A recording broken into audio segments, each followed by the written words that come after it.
بسم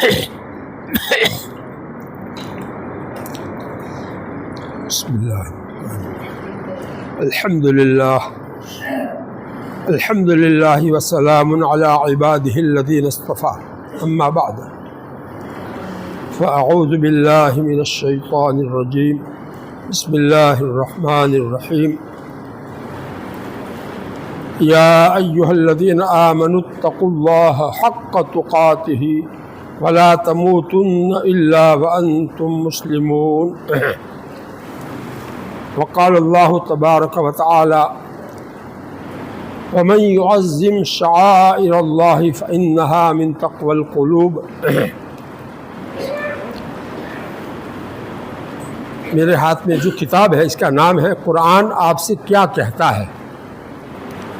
قرآن میں اللہ تعالیٰ نے ہم لوگوں کو جو احکام دیے ہیں ان کا خلاصہ اس کتاب میں پیش کیا ہے، جس پر عمل کرنے سے ہماری دنیا اور آخرت دونوں میں ہمیں کامیابی ملتی ہے۔ ان میں سے ایک بات پر آج بیان کرنا ہے اور وہ ہے تقوی۔ قرآن پاک میں اللہ تعالیٰ نے بہت سی آیتوں میں حکم دیا ہے اپنے ایمان والے بندوں کو کہ وہ تقوی اختیار کرے۔ تقوی کے معنی ہے گناہوں سے بچنا اور دل میں اللہ تعالیٰ کا ڈر پیدا کرنا۔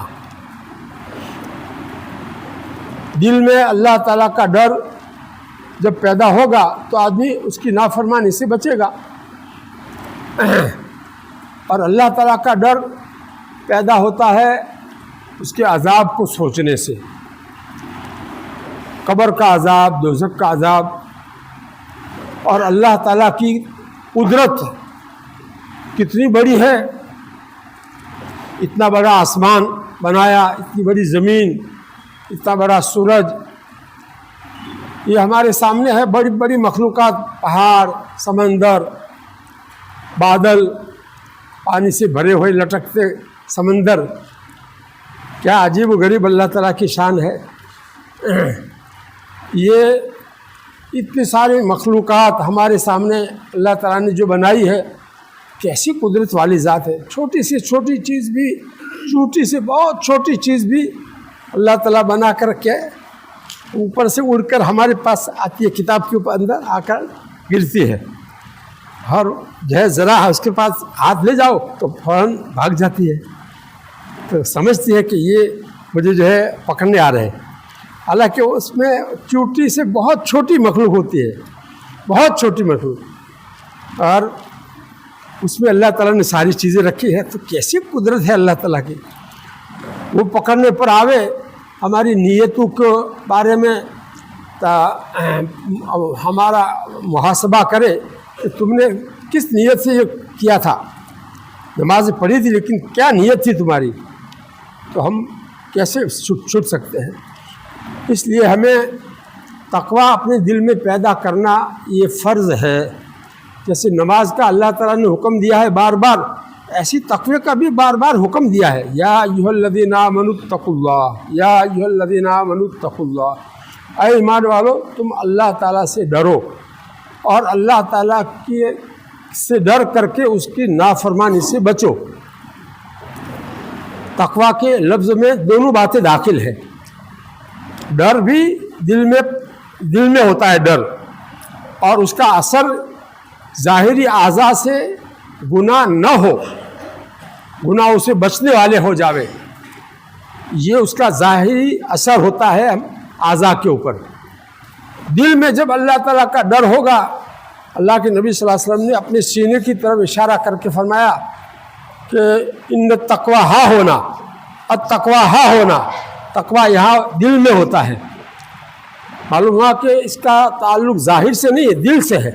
دل میں اللہ تعالیٰ کا ڈر جب اچھی طرح سے پیدا ہو جاتا ہے تو پھر آدمی کے ظاہری اعضاء اس کی نافرمانی سے بچنے والے بن جاتے ہیں۔ تنہائی میں بھی کوئی نافرمانی نہیں کرے گا۔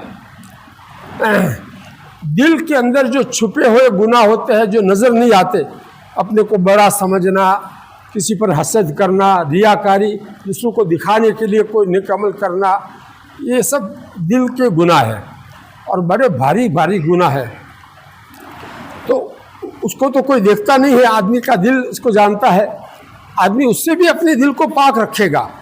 جب اللہ کا ڈر دل میں ہوگا تو وہ ڈر یہ کرائے گا۔ تو آج کی اس مجلس میں تقوی کے فائدے، تقوی کا حکم تو بہت سی آیتوں میں ہے۔ ابھی جو آیت میں نے پڑھی اس میں تو اللہ تعالیٰ نے ایسا حکم دیا ہے کہ جو اور کسی آیت میں ایسا حکم نہیں دیا۔ کیا فرمایا؟ اے ایمان والو، تم اللہ سے ایسا ڈرو جیسا اس سے ڈرنے کا حق ہے۔ اتنا اہم لفظ ہے، غور کرو۔ اللہ کی ذات جس نے ہم کو پیدا کیا اور بڑا کیا، پرورش کر کے ہم کو بڑا کیا، کھلا پلا کر کے، اور جس کے ہاتھ میں زندگی اور موت کا پورا نظام ہے، پوری دنیا میں مخلوقات کو زندگی دینا اور موت دینا سب اس کے قبضے میں ہے، اور وہ جیسے بے انتہا مہربان ہے، اسی طرح اس کا قہر اور اس کا غصہ بھی بہت ہے۔ اعلموا ان اللہ شدید العقاب وان اللہ غفور الرحیم۔ اچھی طرح جان لو کہ اللہ تعالیٰ کا عذاب بھی بڑا سخت ہے، اور اللہ تعالیٰ بڑے معاف کرنے والے، رحم کرنے والے بھی ہیں۔ جو توبہ کرے گا اس کو معاف کر دیں گے، پر رحم کریں گے۔ سچے دل سے توبہ ندامت کے ساتھ میں اپنے گناہوں کے اوپر معافی مانگے گا، اس کو معاف کر دیں گے۔ اور جو گناہ پر گناہ کرتا جاوے، توبہ نہ کرے اور گناہوں کا عادی بن جاوے، تو ایسے کو اللہ تعالیٰ سخت سزا دیں گے۔ مجرمین کے لیے اللہ تعالیٰ کا عذاب بھی بڑا سخت ہے، جو قرآن پاک کی آیت صاف طور پر کہہ رہی ہے۔ تو دیکھو اس آیت میں اللہ تعالیٰ نے تقوی کا اثر جو ہونا چاہیے زندگی میں وہ بھی بتایا ہے۔ کیا بتایا ہے؟ وَلَا تَمُوتُنَّ إِلَّا وَأَنْتُمْ مُسْلِمُونَ۔ اور تم آخری دم تک، تمہارا آخری سانس جو منہ میں سے نکل کر تمہاری زندگی ختم ہو جانے والی ہے، اس آخری سانس تک تقوی پر تم ایسا قائم رہنا، گناہوں سے بچنے پر ایسا قائم رہنا، اپنے دل و جان سے اللہ کا ڈر دل میں رکھتے ہوئے اس مالک کی فرما برداری کرتے ہوئے تم کو موت آنی چاہیے۔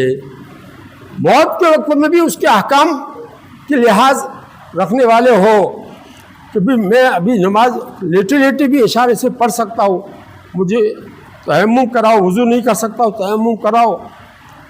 یہ احکام کی پابندی، اللہ تعالیٰ کے احکام کی پابندی موت کے وقت بھی آدمی کو مستحضر ہونی چاہیے، اس کے اوپر غالب ہونی چاہیے۔ وَلَا تَمُوتُنَّ إِلَّا وَأَنْتُمْ مُسْلِمُونَ۔ یہ تقوی کا اثر، حق تقات ہی اللہ کا جو پورا ڈر ہے اس کا اثر بتایا ہے اور اس کا حکم دیا ہے اللہ تعالیٰ نے۔ وَلَا تَمُوتُنَّ إِلَّا وَأَنْتُمْ مُسْلِمُونَ۔ اس کا ترجمہ حضرت مولانا منظور صاحب نعمانی نے یہ کیا ہے، اور آخری دم تک اس تقوی پر قائم رہتے ہوئے دل و جان سے اپنے اس مالک کی فرما برداری کرتے رہو، یہاں تک کہ تم کو اسی فرما برداری کی حالت میں موت آوے۔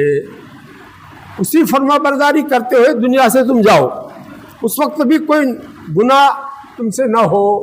حالانکہ آدمی جب موت کی حالت میں ہوتا ہے تو اس وقت کیا گناہ کرے گا، لیکن اس وقت بھی جو ہے اللہ کا کوئی حکم توڑ سکتا ہے، وہ جو ہے چھوڑ سکتا ہے۔ وصیت کرنی چاہیے، مثلا وصیت نہیں کی، جب ہوش تھا اچھی طرح سے تو وصیت کرنے کا حکم تھا۔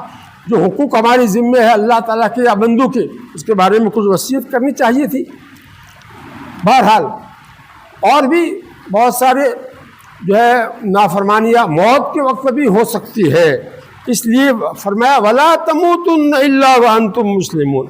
یہ تقوی کا اثر ہماری زندگی میں موت تک رہنا چاہیے، اللہ تعالیٰ کی فرما برداری پوری ہونی چاہیے، ذرا بھی اس کی نافرمانی نہیں ہونی چاہیے۔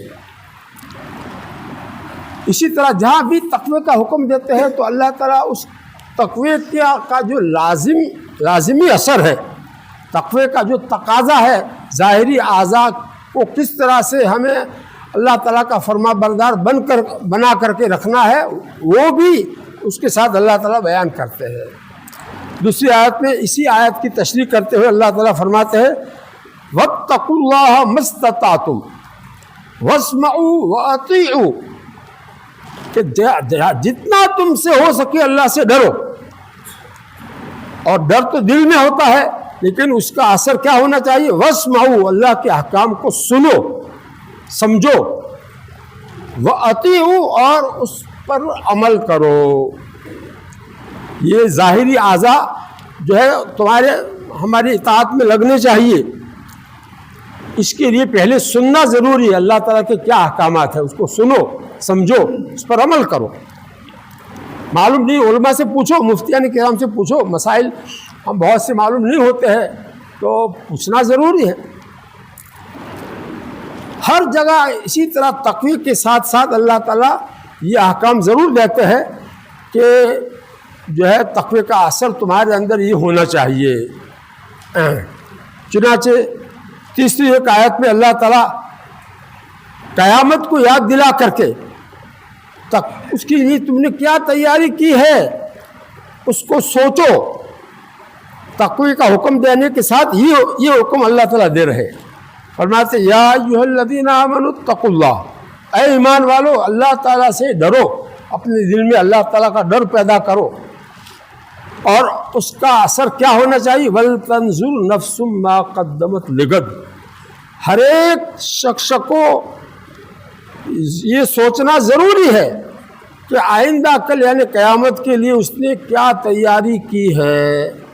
آج تک کی زندگی میں جو کچھ کیا ہے وہ کھوکھلا کیا ہے یا جاندار کیا ہے، اخلاص والا عمل ہے یا اس میں ریاکاری بھری ہوئی ہے، کیا ہے؟ سوچو گے تو تم کو فکر آئے گی کہ ہو میں نے تو کچھ نہیں کیا ہے، اب چلو اب کچھ کر لوں، نہ کیا ہوگا وہاں۔ دیکھو آدمی کی جب موت آتی ہے تو دنیا سے اس کا پتہ کٹ جاتا ہے، کاروبار سے، بیوی بچوں سے، گھر سے، ساری چیزوں سے اس کا پتہ کٹ جاتا ہے، اور آخرت قبر پہ اس کا امتحان، بہت بھاری امتحان۔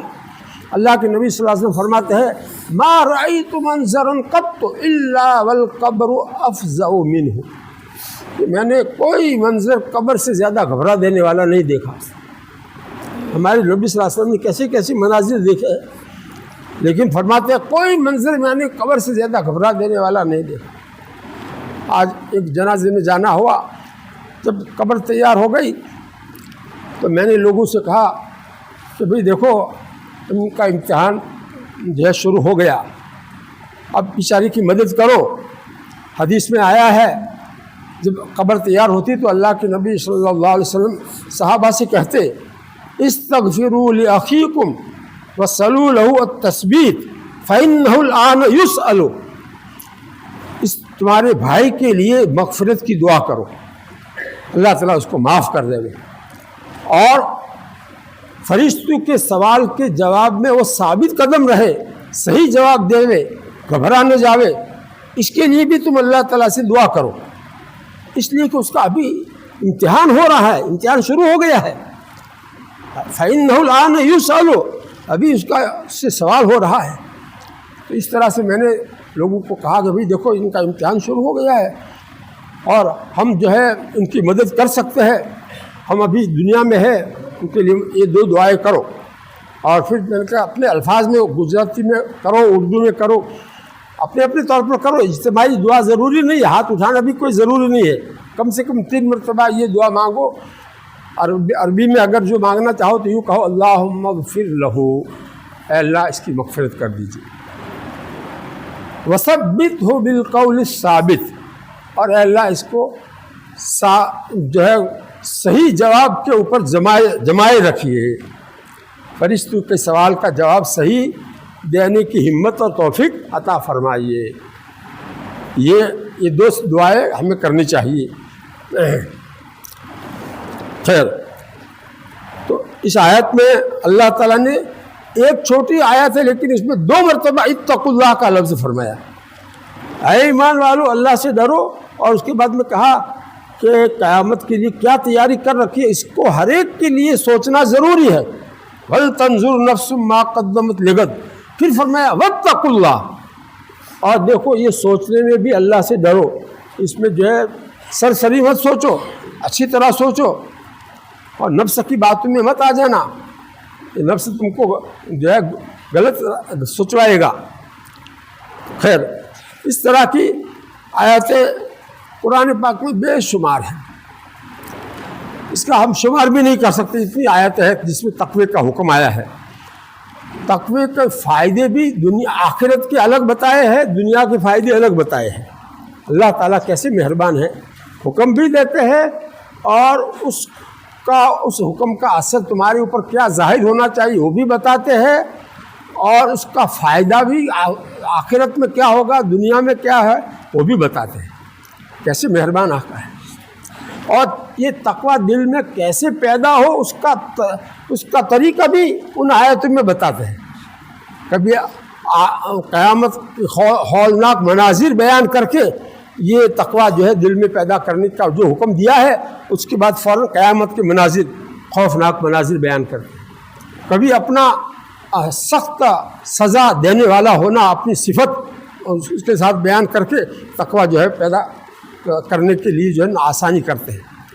یہ سب اللہ رب العزت ہمارے مہربان خدا، ہمارے آقا، ہمارے محسن اور ہمارے رب اور ہمارے جو ہے پیدا کرنے والے، ہمارے مالک اور خالق اور رازق محسن، وہ کیسے طریقے سے ہم کو نصیحتیں کر رہے ہیں، اور ہم اندھے بنے ہوئے ہیں اور کانے بنے ہوئے ہیں اور بہرے بنے ہوئے ہیں.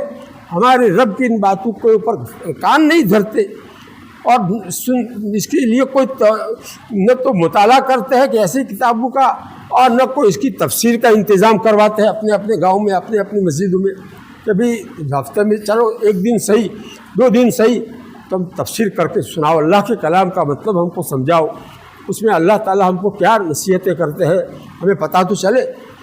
جو عالم اس کی تفسیر کر سکتا ہو اس سے جو ہے درخواست کرنی چاہیے، اور وہ جو ہے اس کے لیے کوئی وقت طے کریں گے جس میں یہ تفسیر آدھا گھنٹہ روزانہ، نہیں تو کم سے کم ہفتے میں 1-2 دن صحیح.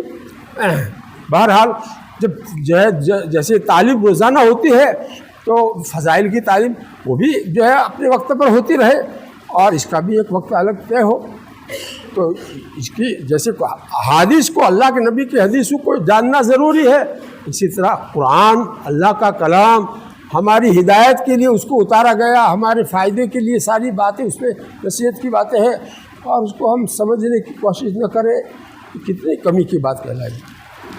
آج تو مجھے جو ہے زیادہ تقوی کے اوپر باتیں نہیں کرنی ہے، تھوڑی سی بات کر کے تقوی کی نشانیاں کیا ہے، تقوی ہمارے اندر ہے کہ نہیں ہے، اس کی نشانیاں قرآن کی آیاتوں کے ذریعے سے اس میں ثابت کی ہے. حضرت مولانا منظور صاحب نعمانی رحمۃ اللہ علیہ نے. تو کچھ تھوڑا سا جو ہے فائدہ بتا دیتا ہوں دنیا کا، تاکہ آپ لوگ جو ہے تقوی کے لیے تیار ہو جاوے. ایک آیت میں اللہ تعالیٰ نے تقوی کے 2 فائدے بیان فرمائے ہیں. ایک تو مشکلات تمہاری اللہ تعالیٰ دور کر دیں گے، جو بھی تمہاری لیے پریشانیاں، مشکلات، تنگیاں، سختیاں ہوگی اس کو اللہ تعالیٰ تقوی کی برکت سے دور کر دیں گے. وَمَن يَتَّقِ اللَّهَ يَجْعَلْ لَهُ مَخْرَجًا، جو آدمی اللہ سے ڈرے گا، دل میں تقوی پیدا کرے گا، تو اللہ تعالیٰ اس کے لیے مشکلات سے، مصیبتوں سے نکلنے کا راستہ کر دیں گے. اللہ تعالیٰ جب کرنے پر آوے تو کیا باقی رہے گا، کوئی مشکل باقی رہے گی. آگے دوسرا فائدہ بتایا ہے وَيَرْزُقْهُ مِنْ حَيْثُ لَا يَحْتَسِبُ، اور اللہ تعالیٰ اس تقوی والے کو ایسی جگہ سے روزی دیں گے جہاں سے اس کو روزی کے ملنے کا گمان بھی نہیں ہوگا.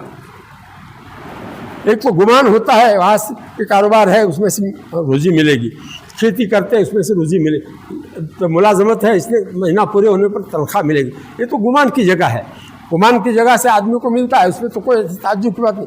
جہاں سے کوئی گمان نہ ہو وہاں سے روزی ملے، یہ کس کی برکت ہوگی؟ تقویٰ کی برکت ہوگی۔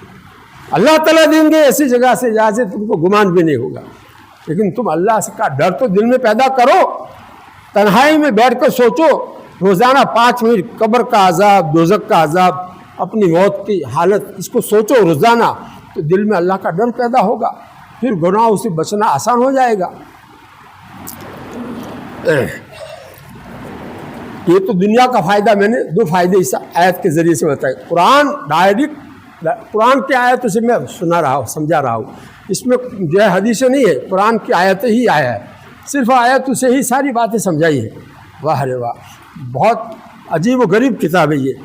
قرآن آپ سے کیا کہتا ہے، اس کا نام ہے اس کتاب کو۔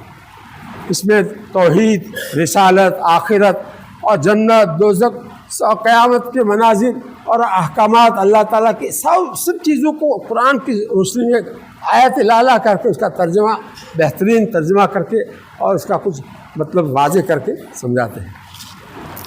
خیر، تو جو ہے یہ سارا گزشتہ جمعرات کو ہمارا پروگرام تھا مومن واس میں، تو وہاں یہ سب میں نے تقوی کے بارے میں باتیں سنائی تھی، لیکن جو آخری باتیں رہ گئی تھی آج اسی کو مجھے سنانے کا ارادہ ہے۔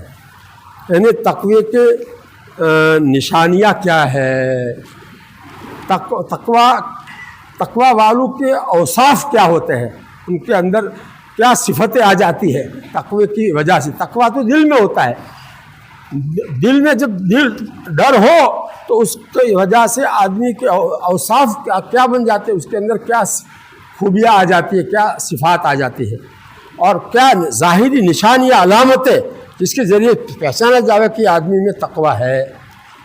وہ نشانیاں قرآن میں اللہ تعالیٰ نے کیا بیان کی ہے، اس کو سنو۔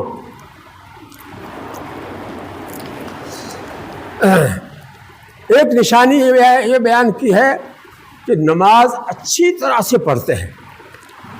تقوی والے کیسے ہوتے ہیں؟ نماز اچھی طرح سے پڑھتے ہیں۔ ہدی للمتقین، یہ سورہ بقرہ کی شروع کی آیت، اس میں متقین کا لفظ ہے۔ قرآن ہدایت ہے تقوی والوں کے لیے۔ وہ تقوی والے کیسے ہیں، ان کے اندر کیا صفات ہوتی ہے؟ ایک صفت یہ بتائی ہے کہ وَيُقِيمُونَ الصَّلَاةَ، کہ نماز اچھی طرح سے پڑھتے ہیں، سکون کے ساتھ، سنتوں کی رعایت رکھتے ہوئے، مکروہات سے بچتے ہوئے، لغو حرکات سے بچتے ہوئے، اچھی سے اچھی نماز اطمینان سے پورا دل لگا کر کے، دوسرے کو بھی پتہ چلے کہ آدمی بہت خشوع والی نماز پڑھ رہا ہے۔ ایسی نماز ہمیں سیکھنے کی بھی ضرورت ہے۔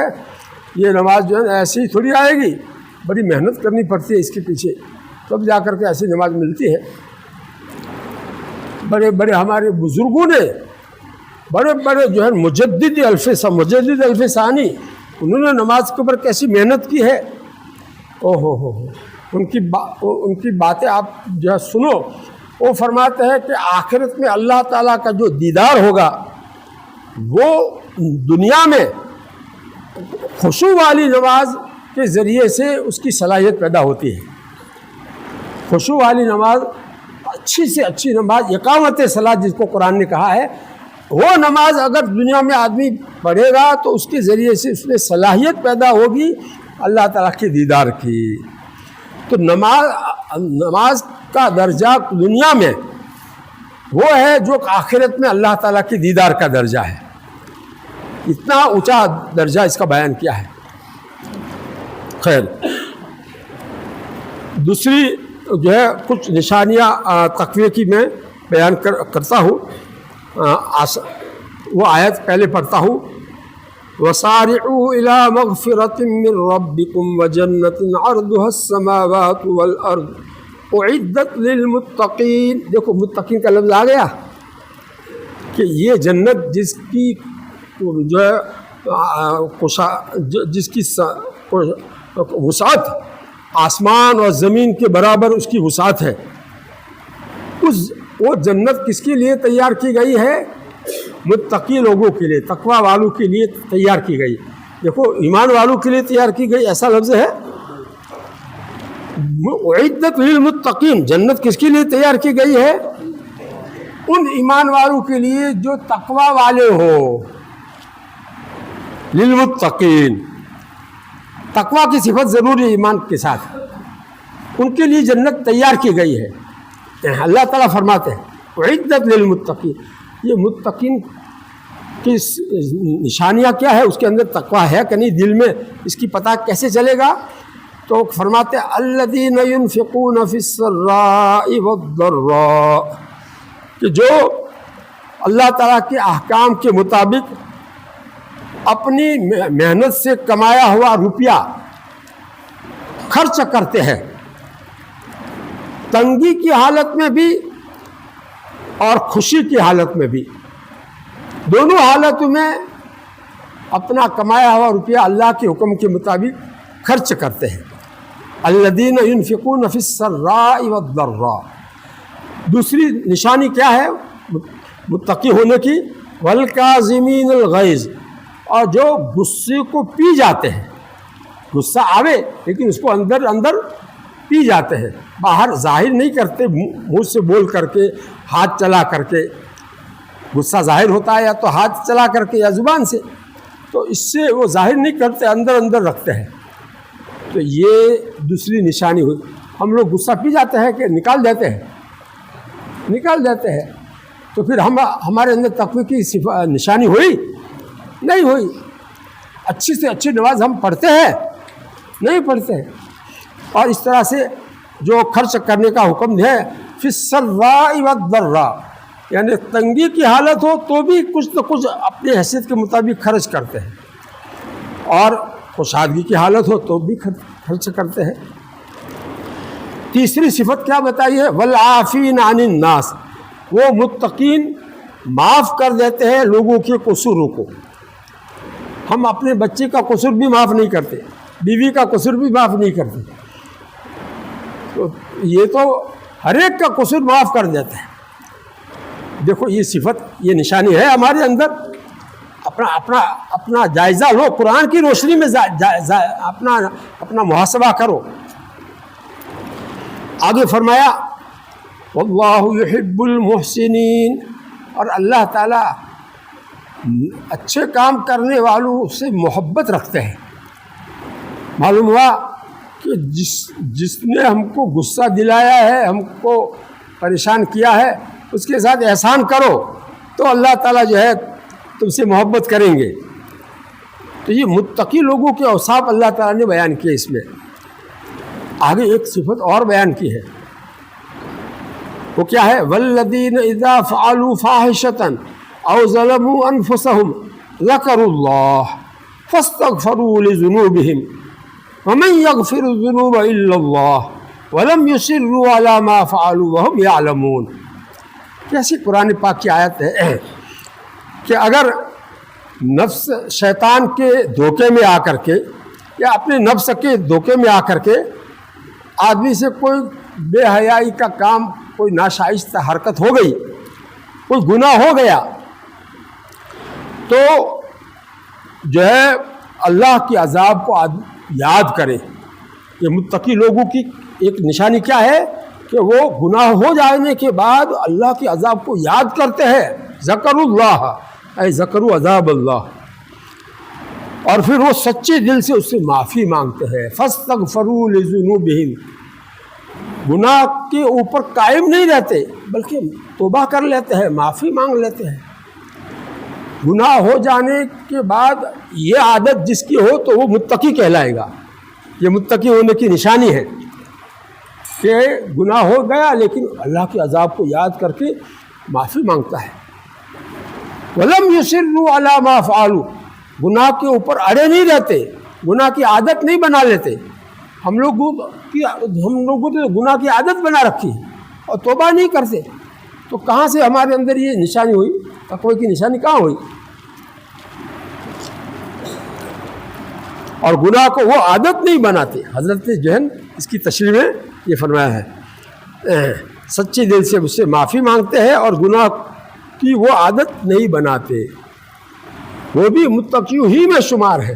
یہ دوسری آیت میں جو صفات بیان کی وہ بھی متقیوں ہی میں شمار ہے، کیونکہ متقین کی صفات 2 آیتوں میں اللہ تعالیٰ نے بیان کی ہے، یہ دوسرے نمبر کی متقی ہے۔ اسی طرح سورہ حج میں اللہ تعالیٰ نے تقوی کا ایک خاص اثر یہ بیان کیا ہے کہ جس کے دل میں تقوی ہوگا وہ اللہ سے تعلق رکھنے والی جو بھی چیز ہوگی اس چیز کا وہ ادب کرے گا، بہت ادب کرے گا، اس کی بہت تعظیم کرے گا۔ اگر دل میں تقوی ہے تو اللہ سے تعلق رکھنے والی جو بھی چیز ہوگی اس کے ساتھ وہ ادب کا معاملہ، بہت زیادہ تعظیم کا معاملہ کرے گا۔ مثال کے طور پر اللہ تعالیٰ کی کتاب قرآن پاک یہ اللہ تعالیٰ سے تعلق رکھنے والی ہے کہ نہیں؟ اور اس کا ادب کیا ہے؟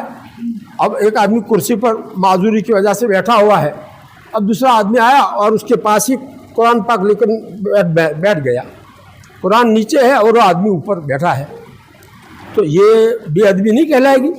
یہ بے ادبی کرنے والا کون ہے؟ وہ جو بعد میں آیا ہے، پہلے سے جو بیٹھا ہوا ہے وہ بے ادبی اس نے نہیں کی، وہ تو پہلے سے بیٹھا ہوا ہے۔ اب یہ جو نیا آدمی آیا اس کو بیٹھنا ہے نیچے، تو اتنی ساری مسجد پڑی ہوئی ہے تو کہیں بھی بیٹھ سکتا تھا، دور بیٹھ سکتا تھا، تو قرآن کی بے ادبی نہ ہوتی۔ اب یہاں پاس میں بیٹھنے سے قرآن نیچے اور آدمی اوپر، بے ادبی نہیں کہلائے گی؟ پہلی صف میں لوگ بیٹھے ہیں قرآن پڑھ رہے ہیں، اب دوسری صف میں کوئی آدمی آ کر ان کے پیٹھ کے پیچھے قرآن لے کر بیٹھ جاتا ہے۔ قرآن کو ان کی پیٹھ کے پیچھے لے کر جو بیٹھا اس نے قرآن کی بے ادبی کی کہ نہیں کی؟ اگر تقویٰ ہوتا، دل میں اللہ کا ڈر ہوتا تو ایسا کرتا؟ اس کو اللہ تعالیٰ سجاتے کہ میں اس کے پیچھے میں قرآن لے کر قرآن ان کی پیٹھ کے پیچھے ہو جائے گی تو اس کا منہ ادھر کر کے بیٹھے گا، دوسری صف میں وہ ادھر منہ کر کے بیٹھے گا، ادھر پیٹھ والے کی طرف منہ نہیں کرے گا۔ ایسی سوجھ بوجھ کب آئے گی؟ دل میں اللہ کا ڈر ہوگا، اللہ کی عظمت ہوگی تو یہ سوجھ بوجھ آئے گی۔ آج کل ہمارے اندر ایسی سوجھ بوجھ ہے کیوں نہیں ہے؟ تقویٰ نہیں ہے اندر۔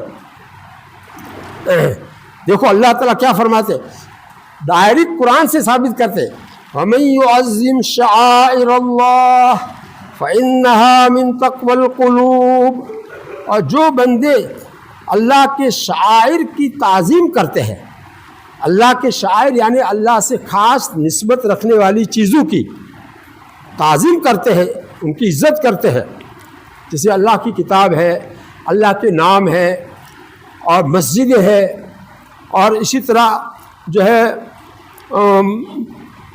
اللہ تعالیٰ کے رسول کی تعظیم کرنا، یہ بھی اللہ تعالیٰ سے تعلق رکھنے والے ہیں کہ نہیں؟ تو جو ہے اگر مدینہ پاک میں جاوے تو سلام آہستہ سے کرے حضور پاک صلی اللہ علیہ وسلم کے مواجہہ میں، یہ سب آداب ہے کہ نہیں؟ وہاں جو کسی سے بات نہ کرے، زور سے کوئی بات نہ کرے، یہ ساری باتیں ہیں کہ نہیں؟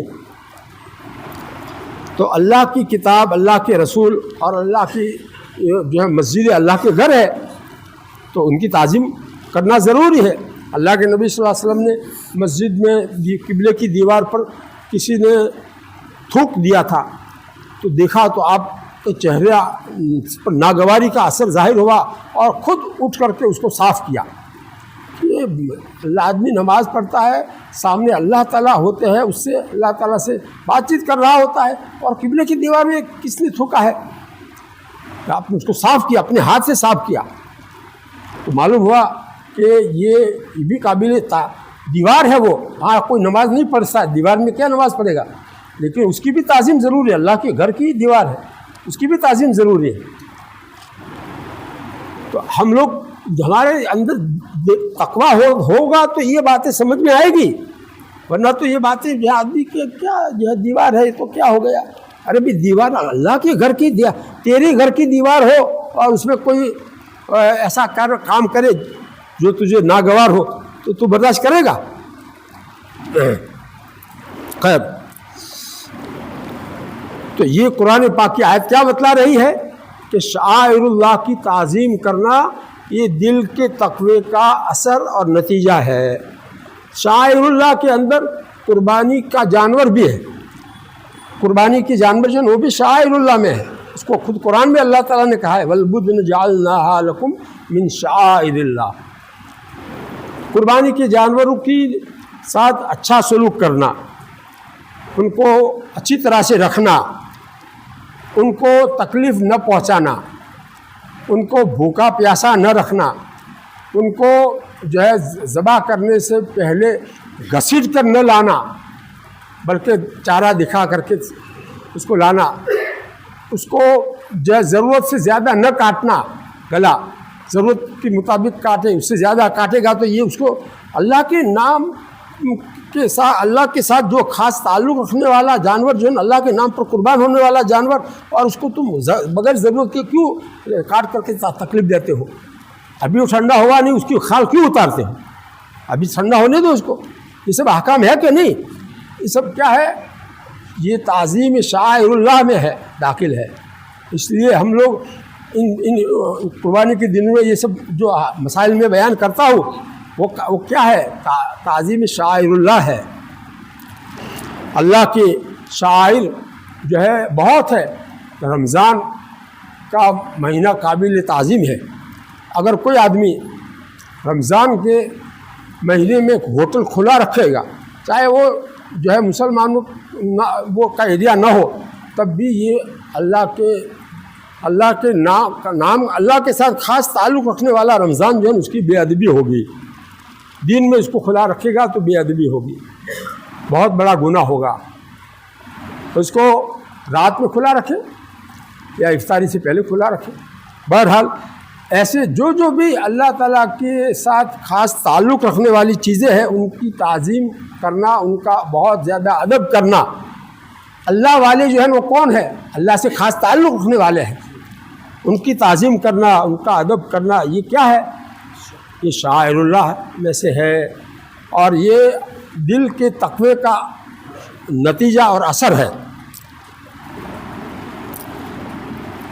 اللہ کے نبی صلی اللہ علیہ وسلم جب دنیا میں تشریف فرما تھے، زندہ تھے، تو قرآن پاک میں اللہ تعالیٰ نے ایسی آیتیں اتاری کہ نبی کے سامنے اپنی آواز تم اونچی مت کرنا۔ یا ایھا الذین آمنوا لا ترفعوا اصواتکم فوق صوت النبی، اے ایمان والو نبی کی آواز سے اونچی تمہاری آواز نہیں ہونی چاہیے۔ یہ اللہ تعالیٰ نے حکم اتارا، اور آگے کیا فرمایا کہ تم ایک دوسرے سے بے تکلفی سے جیسے باتیں کرتے ہو ایسے ایک بے تکلفی سے باتیں بھی مت کرنا، نبی سے ادب کرنا ان کا۔ کہیں ایسا نہ ہو تمہارے اعمال بیکار کر دیا جاوے اور تمہیں پتہ بھی نہ ہو، نبی کو ذرا بھی تکلیف پہنچی تو اس کی وجہ سے تمہارے اعمال بیکار کر دوں گا میں۔ ایسی آیتیں جو ایسی آیت اتری تو ایک صحابی وہ گھر میں بیٹھ گئے، آتے ہی نہیں مجلس میں، تو حضور پاک صلی اللہ علیہ وسلم نے پوچھا وہ فلاں صحابی کیوں نہیں آتے؟ تو ایک صحابی نے کہا کہ میں ان کے گھر جا کر کے ان کے حال معلوم کر کے آتا ہوں۔ وہ گھر جا کر معلوم کر کے آئے کہ حضرت وہ تو ایسی بولی اپنے بارے میں ایسا سمجھتا کہ میں تو دوزخی ہو گیا، اس لیے جو ہے کہ کیوں ایسا؟ ارے وہ تو اچھا آدمی، ایسا کہا کہ میری آواز بلند ہوتی تھی اللہ کے نبی کے سامنے، تو میرا کیا ہوگا؟ وہ تو اس فکر میں ایسے ہے کہ وہ بس بہت زیادہ فکر میں آ گئے۔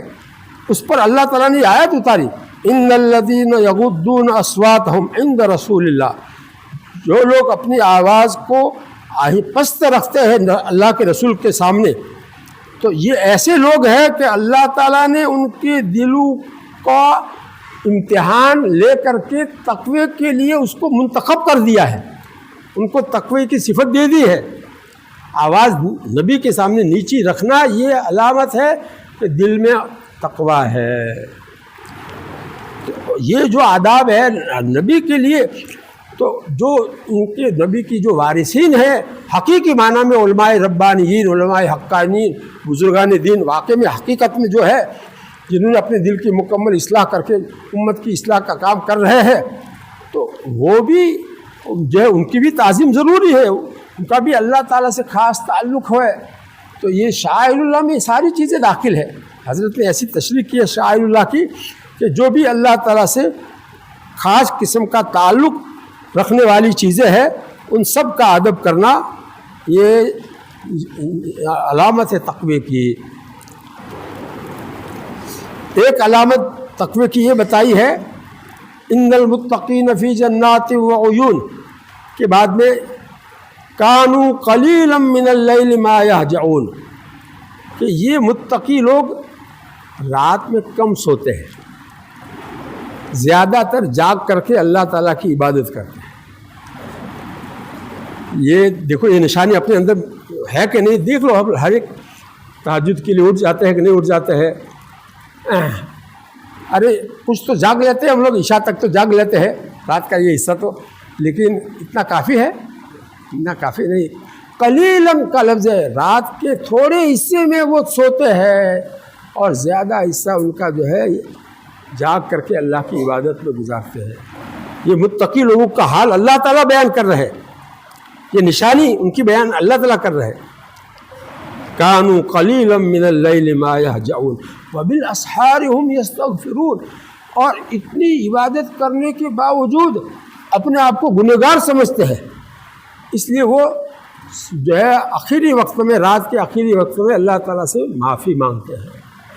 یا اللہ آپ کا حق ادا نہیں ہوا مجھے معاف کر دیجیے، یا اللہ جیسے آپ کی شایع نشان میں نے عبادت کرنی چاہیے نہیں کی ہے، اللہ مجھے معاف کر دیجیے. وبالاسحار هم یستغفرون، اور سحری کے وقت میں وہ مغفرت مانگتے ہیں. ہم لوگ اگر کوئی تہجد پڑھتا بھی ہے تو تہجد پڑھنے کے بعد اپنے آپ کو پھر جو ہے بہت اونچا مقام پر سمجھ لیتا ہے، اپنے آپ کو یہ سمجھتا ہے میں تو جو ہے میرا تو کون سا گناہ ہے، میں تو تہجد پڑھتا ہوں. ارے تیری تہجد بھی جو ہے قابل استغفار ہے، ہماری تہجد بھی قابل استغفار ہے. اللہ تعالیٰ سے معافی مانگنے کی ضرورت ہے. کہ اللہ تعالیٰ کی شان تو وراء الورا. آج تک جتنے سارے دنیا میں انبیاء گزرے، جتنے بڑے سے بڑے فرشتے، انہوں نے جتنا اللہ تعالیٰ کو پہچانا ہے اللہ تعالیٰ اس سے بھی بڑا ہے. یہ اللہ اکبر کے معنی بیان کیے ہیں مولانا منظور صاحب نعمانی نے. اللہ تعالیٰ اس سے بھی بڑے. دنیا میں آج تک کتنے انبیاء گزرے، کتنے صحابہ گزرے، کتنے اولیاء اللہ گزرے، کتنے فرشتے، ملائکہ مقربین، بڑے بڑے فرشتے، انہوں نے جتنا اللہ تعالیٰ کو پہچانا ہے اللہ تعالیٰ اس سے بھی بڑے ہے. اللہ اکبر کا یہ مطلب ہے. ایک دن دل میں آیا کہ مجھے یہ اللہ اکبر کے معنی جس کے ذریعے سے یہ معلوم ہوئے اس کو مجھے یہ 34 مرتبہ اللہ اکبر پڑھا، اس کا ثواب ان کو پہنچانا چاہیے. مولانا منظور صاحب نعمانی کو ان کو پہنچایا. اور سبحان اللہ جو ہے 33 مرتبہ پڑھا تو اس کے معنی علامہ طیبی نے ایسے بیان کیے ہیں کہ میں اللہ کی پاکی بیان کرتا ہوں اس کی شان کے مطابق، اپنی حیثیت کے مطابق نہیں. تو یہ بات میرے دماغ میں جو تھی تو میں نے کہا کہ یہ سبحان اللہ 33 مرتبہ اس کا ثواب علامہ طیبی کو اللہ پہنچا دیجیے. پھر میں نے سوچا الحمدللہ جو ہے نا اس کے معنی مولانا سعید احمد صاحب پالنپور نے توحید الوہیت اس سے ثابت کی ہے. الحمدللہ کے لفظ سے توحید الوہیت اور رب العالمین سے توحید ربوبیت ثابت کی ہے. واہ رے واہ، وجد میں آ گیا میں تو. واہ کے واہ. مولانا جو ہے کہتے ہیں تمام کمالات، تمام خوبیاں اللہ کے لیے، تمام تعریفیں اللہ کے لیے. اس کا کیا مطلب؟ تمام خوبیاں کمالات اللہ تعالیٰ کے لیے، اور سب سے بڑا کمال الوہیت کا ہے. تو سب سے بڑا کمال بھی اللہ تعالیٰ کے لیے ہے. یہ اسے ثابت ہوا کہ نہیں؟ تو توحید ثابت ہوئی. توحید الوہیت سب سے اونچا مقام، اس سے بڑا کوئی مقام ہی نہیں. تو یہ اللہ تعالیٰ کی تنہا اللہ کے لیے ثابت ہے. یہ الحمدللہ سے نکلتا ہے. یہ مولانا سعید احمد صاحب پالنپوری نے لکھا ہے. تو میں نے یہ الحمدللہ 33 مرتبہ پڑھا، اس کا ثواب ان کو پہنچا دیا. مولانا سعید احمد صاحب کو اللہ اس کا ثواب پہنچا دیا. ارے کچھ ایسا کرو، اکیلے جو ہے لیٹے بہن کچھ اللہ تعالیٰ سے باتیں کرو، اور کچھ جو ہے اللہ تعالیٰ سے جو ہے کچھ تعلق تو پیدا کرو. کب تک ایسے رٹے ہوئے رہو گے اور بے تعلق رہو گے؟ نماز بھی پڑھتے ہیں سرسری، دھیان پتہ نہیں کہاں ہوتا ہے، جان بوجھ کر دھیان دوسری طرف لے جاتا ہے. اللہ تعالیٰ ہم سب کو معاف کرے. اور کتنی دیر ہے؟ اچھا ابھی 5 منٹ باقی ہے. ابھی ایک بات اور سنو، یہ متقی لوگوں کی جو نشانیاں بتائی ہے دنیا میں کیا کیا ان کے اندر ہونا چاہیے اس کا اثر، اس میں ایک بات بتائی وفی اموالہم حق للسائل والمحروم، اور متقی لوگوں کے مالوں میں حق ہوتا ہے مانگنے والے کا بھی اور نہ مانگنے والے کا بھی، دونوں کا حق۔ وہ سمجھتے کہ میرے اکیلے کا اس میں حق نہیں ہے، میرے پاس مال ہے لیکن میرے اکیلے کا اس میں حق نہیں ہے، اس میں یہ بھی حقدار ہے جو مانگنے کے لیے آتے ہیں وہ بھی، اور جو بیچارے غریب ہے لیکن مانگتے نہیں، شرماتے ہیں مانگنے سے، تو ان کا بھی حق ہے میرے مال میں، ایسا سمجھتے ہیں۔ یہ سمجھنا اور دینا یہ علامت ہے کہ اس کے دل میں تقوی ہے۔ یہ متقیوں کی صفات بیان کی اللہ تعالیٰ نے قرآن کے ذریعے سے، اوصاف متقیوں کے اللہ کیسے نکالتے ہیں مولانا جو ہے اس آیت سے معلوم ہوا کہ تقوی کے خاص اثرات میں سے یہ بھی اثر ہے کہ آدمی رات کو کم سوئے اور اس کی راتوں کا زیادہ حصہ اللہ کی یاد اور اس کی عبادت اور دعا اور استغفار میں گزارے، اور اس کے بعد بھی وہ مطمئن اور بے فکر نہ ہو، بلکہ رات اس طرح گزارنے کے باوجود اپنے کو خطا کار اور قصوروار سمجھتے ہوئے سحری کے وقت اپنے اللہ سے معافی اور بخشش ہی کا سوال کرے، معافی اور بخشش ہی کا سوال کرے۔ وبالاسحار هم یستغفرون، اور دوسرا سوال نہیں، معافی، یا اللہ معاف کر دیجیے، مجھے معاف کر دیجیے، آپ کی شان کے مطابق میں نے کچھ نہیں کیا، یا اللہ میرا سجدہ بھی جو ہے ایسا خوش پھسا، آپ مجھے معاف کر دیجیے۔ یہ حالت اللہ تعالیٰ کو پسند ہے۔ متقی لوگوں کے حالات اللہ تعالیٰ بتلا رہے ہیں، اور اپنی دن کی کمائی میں، یہ تو رات کا حال ان کا بتایا، اور اپنی دن کی کمائی میں ضرورت مند سائلوں اور مانگنے والوں اور ایسے بے دست و پاک کو جو معذور ہے کما نہیں سکتے ہیں ان کو حصے دار بنائے، تو وہ کہا جائے گا کہ یہ متقی ہے۔ جو کسی بیماری یا کسی آفت کی وجہ سے ضروریات کے محتاج ہو گئے ہو اور بیچارے کما نہ سکتے ہو، معذور ہو، تو ایسو کو تلاش کر کر کے آدمی پہنچاوے، کسی کو پتہ بھی نہ چلے اور اس کو پہنچاوے۔ اور بعض ہمارے ایسے گزرے ہیں قابل کہ جس کو دیا اس کو بھی پتہ نہ چلے، چونکہ جو ہے حدیث میں کیا آیا ہے کہ داہنے ہاتھ سے صدقہ دے تو بائیں ہاتھ کو بھی پتہ نہ چلے، تو ایسا کیسے ہوگا کہ بائیں ہاتھ کو بھی نہ پتہ چلے؟ تو اس لیے وہ جس کو دیتے وہ سویا ہوا ہوتا، اس کے کپڑے میں جو ہے یہاں پیسے باندھ کر کے چلے آتے، وہ اٹھتا تو کہ یار بڑا آج بدی سے ایسا پیسہ بدی جیسے کوئی تو وہ ایسا چھپا کر کے صدقہ دیتے تھے۔ کتنی آخرت کی فکر ہوگی ان کو کہ کسی کو بھی پتہ نہ چلے تو اللہ تعالیٰ مجھ سے خوش ہو جائیں گے اور مجھے عرش کا سایہ نصیب فرمائیں گے۔ آج ہم لوگ زبان کے بولنے میں کتنے بے فکری سے زبان استعمال کرتے ہیں، طرح طرح کی فضول باتوں کے ساتھ ساتھ گناہ کی باتیں بھی ہو جاتی ہیں۔ اور بعض ایسے اللہ کے بندے گزرے ہیں کہ دن میں جو کچھ بولتے تھے وہ لکھ لیتے تھے، جو بولتے تھے وہ لکھ لیتے تھے، اور رات کو جو ہے وہ حساب لگاتے تھے کہ اس میں کون سا کوئی گناہ کی بات تو نہیں ہوئی، کوئی بیکار بات فضول بات تو نہیں ہوئی، کوئی لایانی بات تو نہیں ہوئی۔ یہ اس طرح سے اپنا حساب کر کے آئندہ کے لیے چوکڑا لگاتے تھے کہ آئندہ ایسی بات نہیں کرنا ہے، آئندہ ایسی بات نہیں کرنا ہے۔ تو ہم لوگ زبان کو استعمال کرنے میں کوئی احتیاط نہیں۔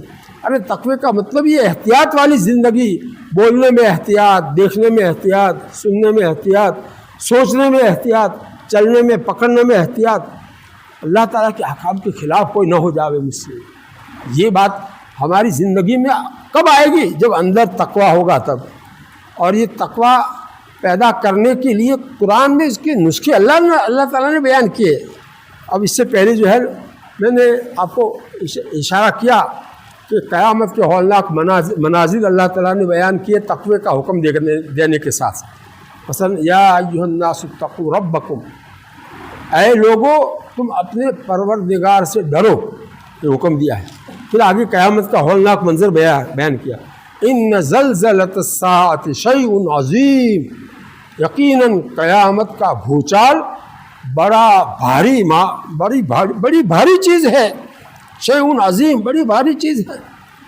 قیامت آئے گی، اس وقت کیا ہوگا ابھی تو سب کسی کو کچھ پتہ ہی نہیں، جب آئے گی تو پتہ چلے گا کیسا۔ ہر ایک نفسی کے عالم میں، ہر ایک نفسی، کسی کو اپنے ماں باپ کی بھی فکر نہیں، اپنی بیوی کی فکر، اپنی اولاد کی فکر نہیں، اپنی خود کی فکر ہوگی، ہر ایک کو اپنی فکر ہوگی۔ اللہ تعالی ہم سب کو اپنی قیامت کی فکر نصیب فرماوے، قبر کی فکر نصیب فرماوے، اور آج تک جتنے گناہ ہوئے ہیں ابھی موقع ہے، جس کا وضو ہو جو ہے مجلس پوری ہونے کے بعد میں ترتیب سے پہلی سب میں 2 رکعت صلاۃ التوبہ پڑھو، اس نیت سے کہ میرے زندگی میں جو بھی گناہ ہوئے ہیں میں ان سے سچی توبہ کروں، اور 2 رکعت نماز پڑھنے کے بعد پھر اپنے اللہ تعالیٰ سے سچے دل سے ندامت کے ساتھ میں جتنے گناہ ہوئے ان کو یاد کر کے، جوانی میں کیسے کیسے گناہ مجھ سے ہوئے ہیں، کیا ہوگا میں نے اگر سچی توبہ نہیں کی تو یہ گناہوں کی سزا مجھے ہوگی، ضرور ہوگی، میں کیسے بھگتوں گا۔ دیکھو بڑے گناہ جو ہیں کبائر، ان کے لیے توبہ شرط ہے، توبہ نہیں کی تو اس کو سزا ہوگی اس کو، اور توبہ سچی کر لی تو اللہ تعالیٰ اس کو معاف کر دے گی، پھر سزا نہیں دے گی۔ تو سچی توبہ کر لو، ابھی آج موقع ہے، تو اس کے لیے عمل کرنے کے لیے فوری طور پر آدمی عمل کرے گا تو عمل ہو جائے گا، اور ادھار رکھے گا تو کچھ نہیں ہوگا۔ تو آپ لوگ یہاں آتے اسی لیے ہے تاکہ ایسی قرآن و حدیث کی باتیں سن کر کے کچھ اپنی زندگی میں تبدیلی لاوے، اپنی زندگی میں تبدیلی لاؤ، تقوی کی صفت، آئندہ گناہوں سے بچنا ہے، اور جو ہو گئے اس سے معافی مانگ لینی سکتی، آئندہ کے لیے پکا عہد کرنا ہے، بس یہ کام کرنا۔ وآخر دعوانا الحمدللہ رب العالمین۔